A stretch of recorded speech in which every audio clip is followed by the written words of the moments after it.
Okay, everybody, welcome back. So in this section, we're going to take a look at some parallel compression. So down here at the end of the mixer, you can see I have these tracks down here in purple that we haven't been using up to this point. That is our parallel compression tracks.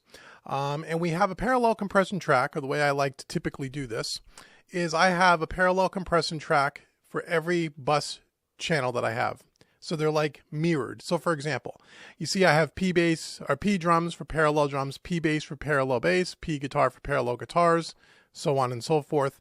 Those match my busing system. So I have a drum bus, a bass bus, a guitar bus. So therefore I'm going to have P drums, P bass, P guitar through the rest of the track. Now the technique around this parallel compression, and a lot of times you'll see it most commonly on drums, maybe like kick and snare. Or sometimes a whole drum kit, where a lot of engineers will do parallel compression on the drums to kind of give it a little more bite, a little more punch, to get the drums to kind of stand tall and cut through the mix a little bit more, especially with a track like this, which is a rock track. Well, I like to do that, and I like to use that same concept across all of our groupings of instruments. So as we talked about several times throughout this series, when we talk about compression, especially around the SSL channel strip, we're doing everything in a very subtle way with compression, usually 2 to 3 dB of compression at most, and we're doing what we call controlled compression, right? Letting the SSL kind of even out the performance, get the tone from the compressor off the desk, and just kind of balancing everything from a dynamics point of view, evening it out a little bit. And then in the last couple of sections, you saw we went through and we put some additional compressors on certain tracks to make those tracks stand out and have their own unique tone. But even through all of that, we've been compressing very lightly. We haven't been squashing everything, right? Because we've been saying throughout this whole series that we have many layers of compression done in very small increments: tape machine, console, channel strip, additional compressor. The master output has a compressor. It also has a tape machine as well. Okay, so now we've been doing everything very controlled. The idea around parallel compression is to overcompress these tracks now, to completely overpress them by using a sending, just like we send to a reverb and delay. We're going to send the grouping of instruments over to the parallel track. We're going to overly compress it to get a real squash, kind of a thick sound. And then we're going to tuck those parallel tracks from a volume perspective underneath the bus channels of the other tracks, just to give it a little more life, a little more grit, a little more fullness, without really getting louder, although it's slightly louder, but being more alive, more polished sounding, to give it a little more punch. Okay, that's the trick. So parallel compression is a very powerful thing, and I've done several YouTube videos on it. We're going to do it here through this series again. I really urge you to check out parallel compression and to try it on your mixes. When you have, it is really one of the key ingredients to getting this style of mixing to sound right, is to get that punch and that vibe. So let me show you what we're talking about. So we're going to start with the parallel drums, okay, over here, P drums.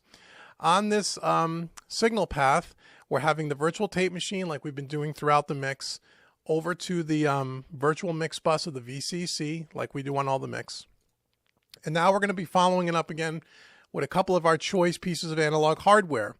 As you remember, we talked about for compressors, we allowed ourselves an LA2A, a couple 1176s, a DBX160, a Fairchild, and a couple of LA3As. Now, we've already used the Fairchild and the LA3As on the electric guitars and on the vocals, if you remember. So now we're going to start to use a couple of our other pieces of gear. And on drums, I love to use the Universal Audio 1176 Blackface. Now, you can also use the CLA 76, the Blackface 76 from Waves. Same compressor, but I tend to lean towards Universal Audio. We're going to use what's called an all buttons mode, where you hold the shift key and you hit to 20 of the ratio, and all the buttons go in. Okay? You have a very fast release, a very slow attack. And we're going to overcompress this, probably 10 dB plus compression. And we're going to hear what it's going to sound like. So the first thing we're going to do is we're also going to make sure all our drums are going to our P drums. We need to send this over to P drums pre-fader. And we also want to make sure we follow the panning.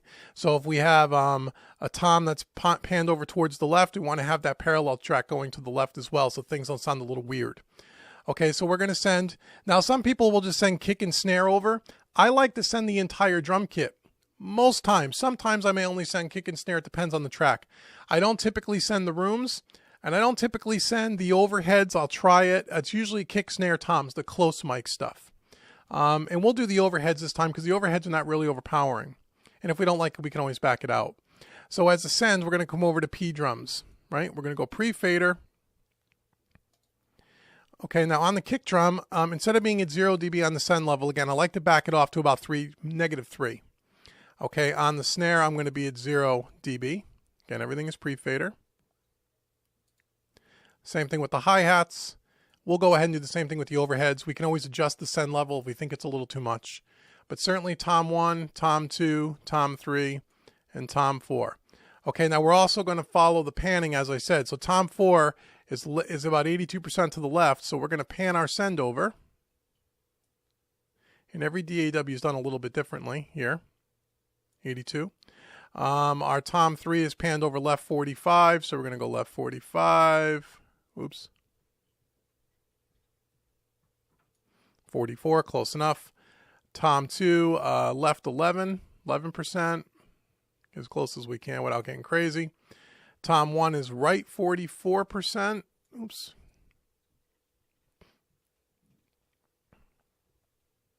Okay. Overheads are up the middle. Everything else is up the middle. Oh, we have our hi-hats over about 47% to the right. There we go. Save. Okay. So now what we're doing is we're sending these drums over to our parallel drum bus, which is down here. And we're going to solo up just this bus here, just so you can hear it, of what we're talking about here. Okay. Just so you can hear what's going on. I'm going to creep this up a little.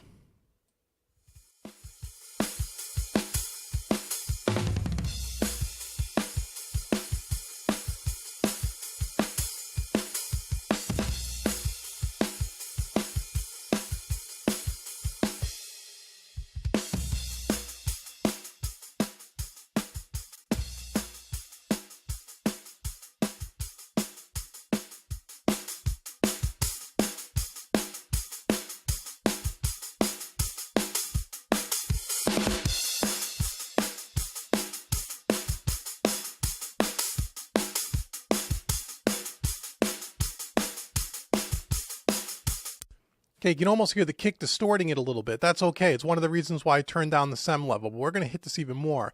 That really wacky sound of the snare, that whack, whack, whack, that's what we're looking for.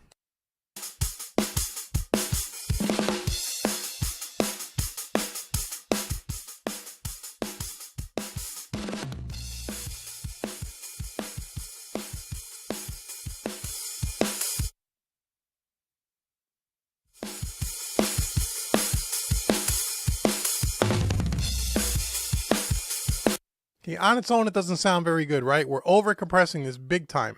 So now what we're going to do is I'm going to solo up the drum bus, and we're going to start to tuck this in underneath. Now, we would be doing this in the context of the mix, certainly. But again, for demonstration purposes, I want to be able to have you guys hear this. So here is just our drums without our parallel track.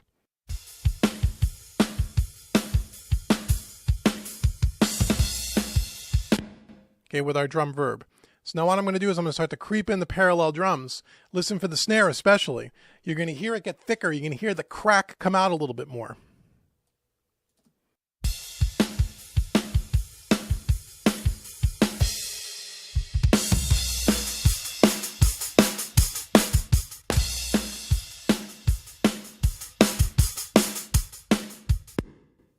Okay, it gets significantly louder. That's too much, obviously. So what we're going to do is we have to really do this in the context of the mix, but I just want to bring it up just so I hear enough of it and then back off.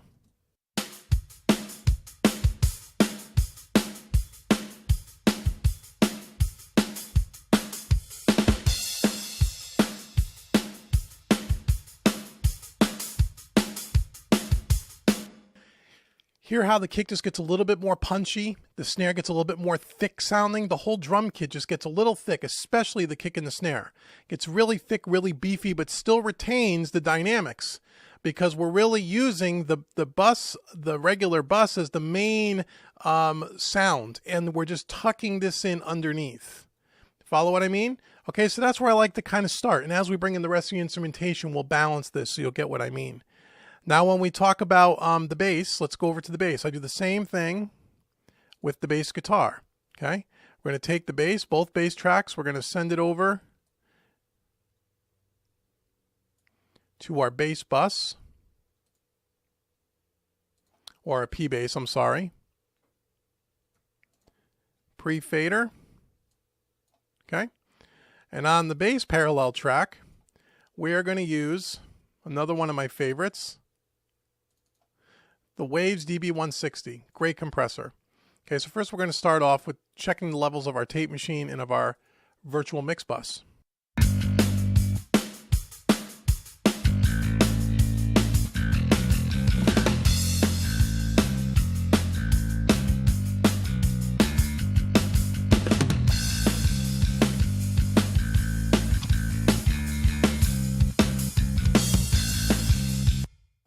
So the way this plugin is kind of laid out, here is our threshold over here on the right hand side.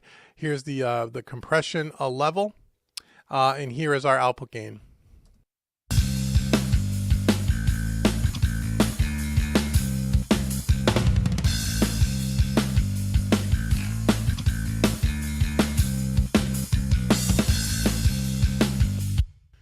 So you can see around the threshold as it's turned all the way down that it's below the threshold right now. And as I crank this back more counterclockwise, you're going to see that we're going to go above. We want it so it's pretty much continually above the threshold so we can clamp down on it. And you'll see we'll get about 30 dB of compression.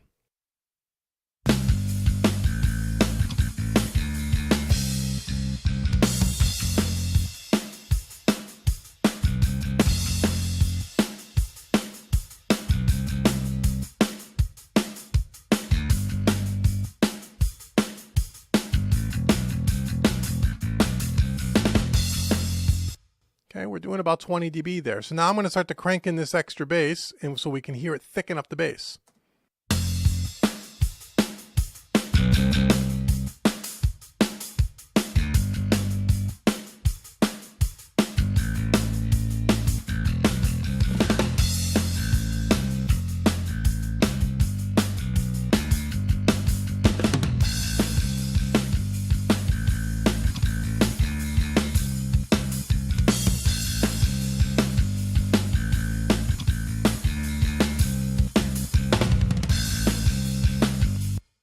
Okay, so we're sending both the non-distorted and the grit and the distorted track. Remember the bass, we have a grit track. We're sending both of them. You don't have to, but we're going to for this example.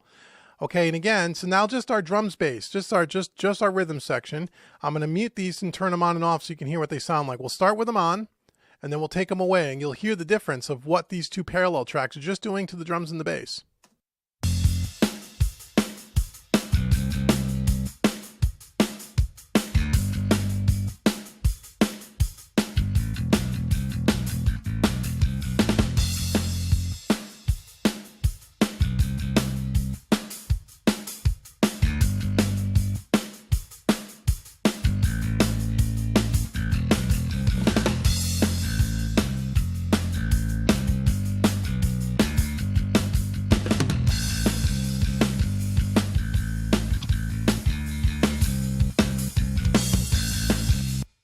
A little bit of a lift, little tighter, a little thicker. You saw I lowered it down a little bit. I'm trying to do this subtle.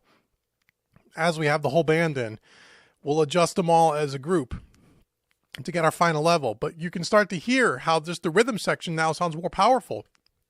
Again, not really louder, maybe just a touch. It's thicker, it's more dense, but it's still really, it doesn't sound muddy and clouded. It still sounds right, you know? That's the trick of this. Now on electric guitar, again, distorted electric guitars, these are pretty heavily distorted electric guitars. And as you know, we're not only doing the compression on the SSL, but we also use the LA3A. So right now, I'm not doing anything with the guitars. I might, because I don't want to over squash these things. So I'm going to skip over those for now. I might come back to those. We'll have to see how everything sounds. Let's go over to the piano. Okay, so the piano, we're going to go ahead. Remember, we're allowed to use a couple of 1176s. We haven't used those yet. So I'm going to use the 1176 Blue Stripe. Again, this is by Universal Audio. The Blue Stripe is compared to the Black Phase, tends to sound a little bit brighter on the top end. That's why I kind of like it on things like acoustic guitars, and I like it on dark or too warm vocals, and I like it on pianos. So we're going to do the same thing. We're going to do a fast release. We're going to do kind of a medium attack. We're going to do like a 4-to-1 ratio. We're going to crank up the input, crank down the output, okay? And we're going to go ahead and we're going to send our piano over to that. So we're going to go P piano. Again, we're going to go pre-fader, and we're going to hit it at 0 dB send level. Okay, let's make sure we have a piano being played in this section of the song. We'll come over towards the end where it's a little bit heavier. That's usually the best place to do this, where it's most the most stuff going on here. So here we go.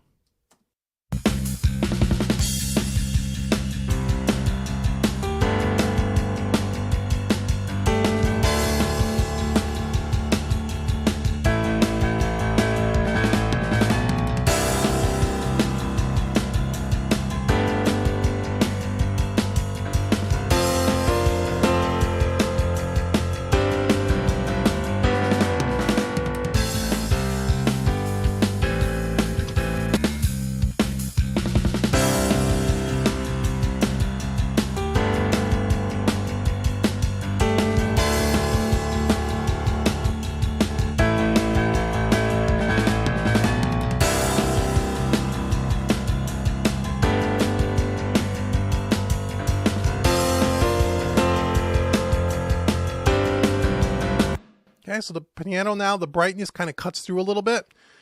Remember, when we bring in these electric guitars, the piano gets hidden a little bit, so we got to be careful of that.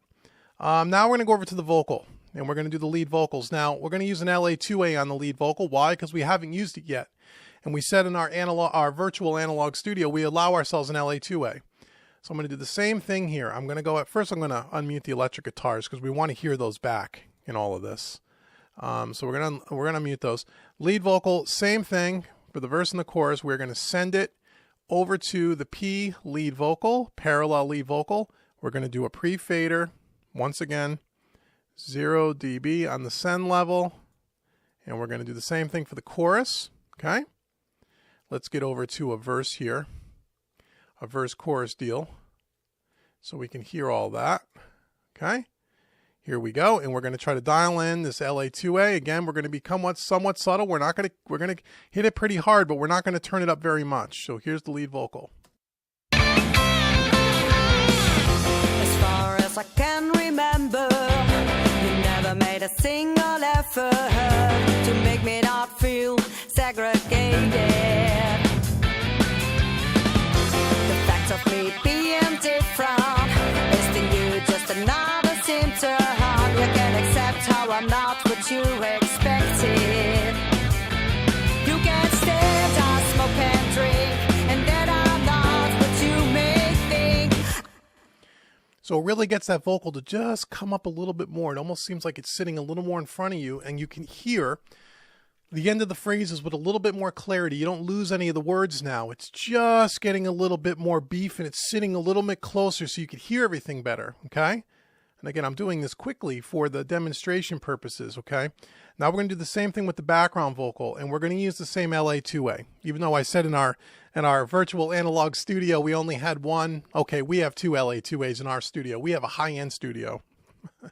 Okay, so that's what we're going to do on the background vocal. Same exact concept. So we're going to put over here P background vocals.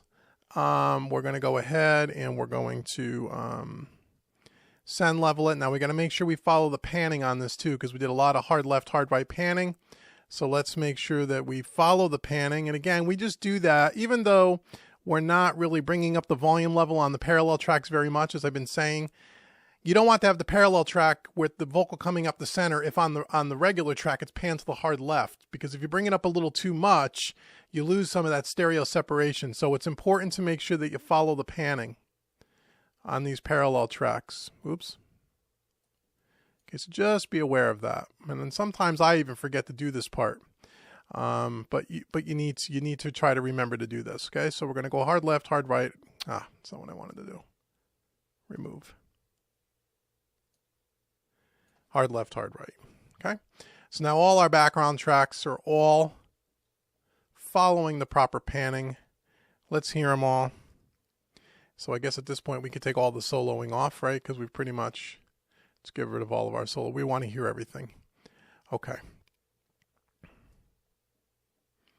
So once again, background vocal track. Let's crank it in with the LA2A, the gray.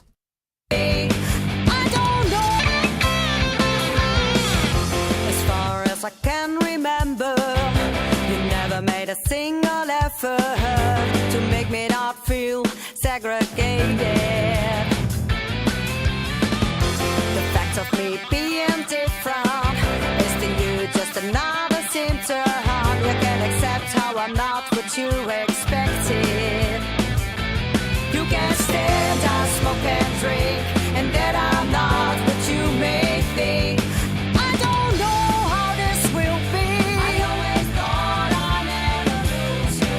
What you get is what you'll see. I won't change just to suit you. No drink. Okay, you can see I'm not using very much of it, right? I'm just touching it in. I'm not doing a lot at all. Now, the only thing we still haven't done are the electric guitars. We may do them, we may not do them. I want to be careful with the electric guitars. So let's see what it sounds like without it. If the electric guitars get a little buried, maybe I'll throw another LA3A on there, and I'll kind of cheat a little bit using an extra compressor that we're not really supposed to have, right? And we'll try it. But let me see where we are right now. So let's just kind of see where we are. Okay, so now playing back this mix, I'm going to highlight all the parallel tracks. And somewhere during the course of the playback, I'm going to mute them. Now again, what you're listening for is not so much volume. These are not perfectly dialed in. They may get slightly louder. What you're really listening for is the thickness, the beefiness, the low ends, right? The top end, things just getting a little more clear, almost a little more hi-fi sounding, if that makes sense. That's not, I hate using that analogy, but it's the only word that comes to mind. But it gets a little bit, it just sounds better. It's just like, okay, we got the right amount of spice in the soup now. And when I take it away, you're going to hear that the mix almost collapses a little bit in on itself. You don't really realize how important these are until you get your ears used to listening to it with it and then pulling it away. And we're going to do that. So we're going to start with them in the on position. I'm going to let your ears get used to it. And then halfway through this passage, I'm going to mute all the tracks. And you're going to hear what it does. Okay, here we go. As far as I can remember, you never made a single effort to make me not feel segregated. The fact of me being different is to you just another symptom. You can accept how I'm not what you expected. You can stand, I smoke and drink, and that I'm not what you may think. I don't know how this will be. I always thought I'd never lose you.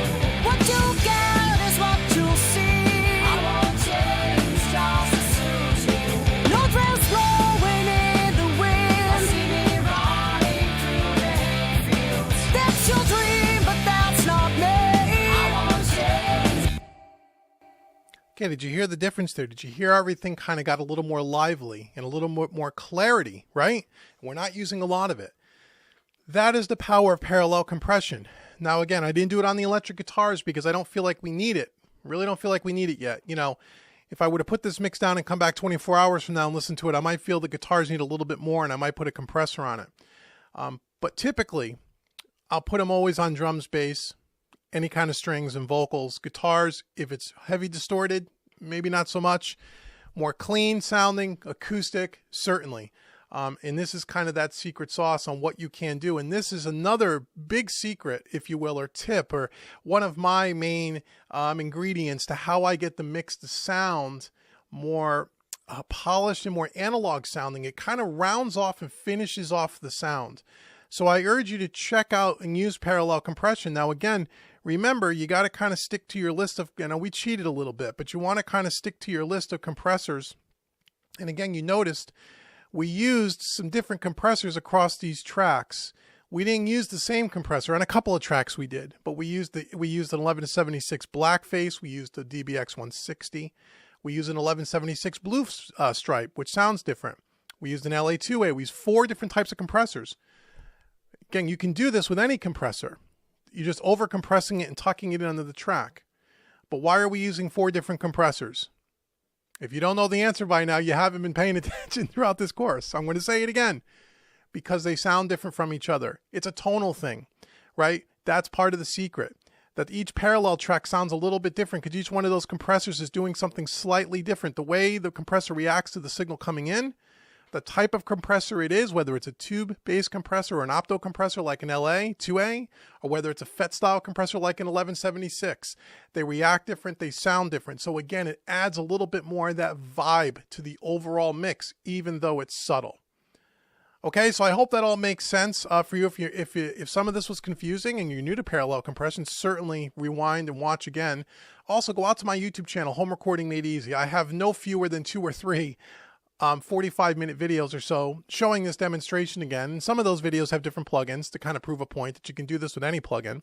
So go check those out as well. But again, use parallel compression in your mix. It will absolutely help you. Okay, so now come on back for the next section, and we're going to finish out this series by taking a look one more time at our master bus and maybe a couple of other analog, saturators and things that you can use to kind of give your mix that last polished kind of vibey thing that we're going for, and then we'll wrap up this series. So come on back for the last section.